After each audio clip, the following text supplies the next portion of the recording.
On this day, the 26th of January, 1950, the people of our country, through their accredited representatives, have redeemed a solemn pledge. A pledge made some 20 years ago in distant Lahore. A pledge which brings into being a new nation, but with an ancient heritage. A republic that once again takes its rightful place among the freedom-loving countries of the world. We, the people of India, having solemnly resolved to constitute India into a sovereign democratic republic and to secure to all its citizens justice, social, economic, and political, liberty of thought, expression, belief, faith, and worship, equality of status and of opportunity, and to promote among them all fraternity, assuring the dignity of the individual and the unity of the nation. In our Constituent Assembly, do hereby adopt, enact, and give to ourselves this Constitution. But to the common man of India, that is you, and you, and you, and you. What exactly do these words signify? They mean that henceforth, each one of us will have the fundamental rights of equality before the law, equality of opportunity in matters of public appointment, abolition of untouchability, the rights to freedom of speech and expression, protection of life and personal liberty, prohibition of traffic in human beings and forced labor, freedom of religion, protection of minorities, and many other safeguards. These safeguards, which are the very bulwarks of democracy, have been guaranteed to us in the written Constitution. The drafting of our new Constitution has been no easy task. And before its first word was put on paper, the notable constitutions of other countries were first consulted. These constitutions can be classified under two categories, the unitary and the federal. Our Constitution is in large measure of the federal type, and the federating units are many and varied. They consist of 1.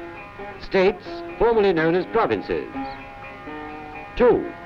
The newly created unions of states and the old states of Hyderabad, Mysore, and Kashmir. 3. The Chief Commissioner's provinces. Each one of us living within a state, regardless of occupation or sex, has the right of sending representatives to the State Assembly as well as to the Central Legislature.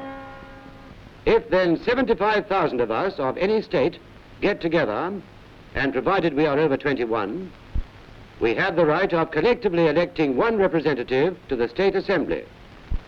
According to the present divisions of the country, there will be a maximum of 500 and a minimum of 60 representatives in each of the state assemblies. Now, the procedure of electing a representative to the Central Legislature is slightly different. More of us have to get together. In fact, 10 times as many. And between us, we send one representative to the Central Legislature. Here also, there are no class or sex restrictions, but we must be over the age of 21 to have the power to vote. There will be about 500 members elected, and they will form the House of the People. 205 members will be elected from the state assemblies. These two houses, along with the President, will be called the Parliament. Parliament on the one hand and state assemblies on the other will combine to elect the President. The Vice President will be elected by vote of Parliament alone, and he will be the ex officio chairman of the Council of States. Immediately upon his election, the President will call upon the leader of the majority party in the House of the People to accept the office of Prime Minister. The Prime Minister will then choose his cabinet from among his colleagues.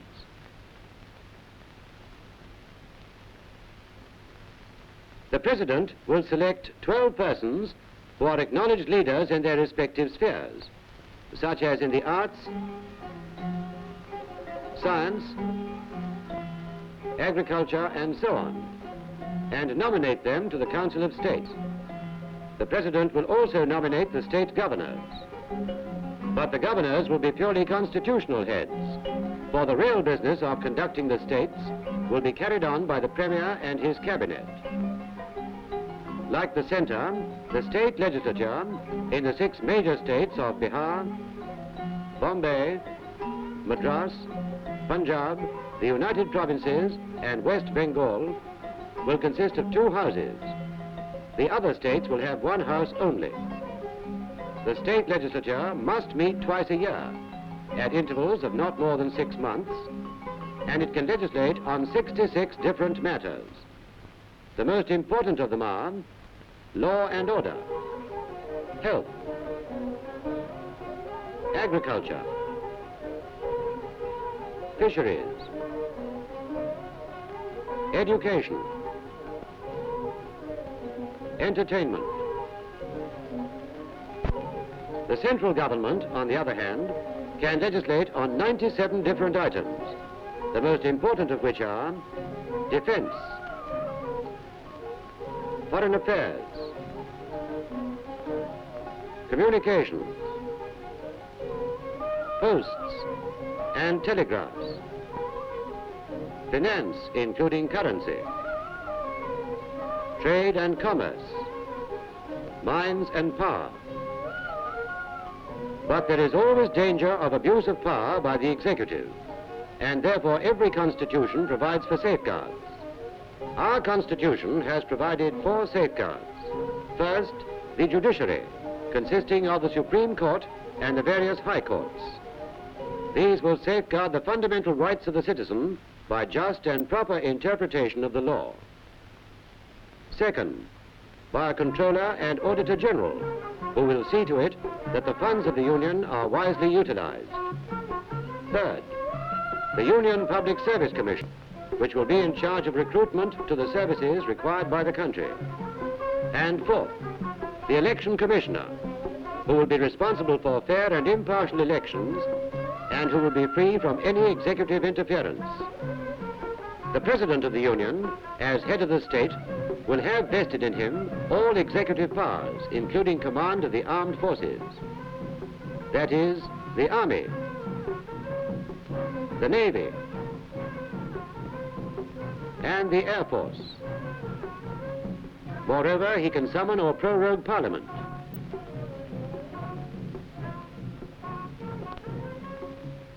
He can grant pardons, promulgate ordinances, and so forth. But in spite of these powers, the President will act only on the advice of the Prime Minister and his cabinet. And in case of malpractices, the President can be impeached. Thus, he is a constitutional President, a head of a state, similar to the King of England. But unlike the King, the status of President of the Indian Union is not determined by one of aristocratic birth, for he can be from among the humblest in the land. His only qualification for the post is that he has the confidence of the people of the Indian Union. Our Constitution, as we have seen, falls under 3 heads. There is the legislature to enact laws.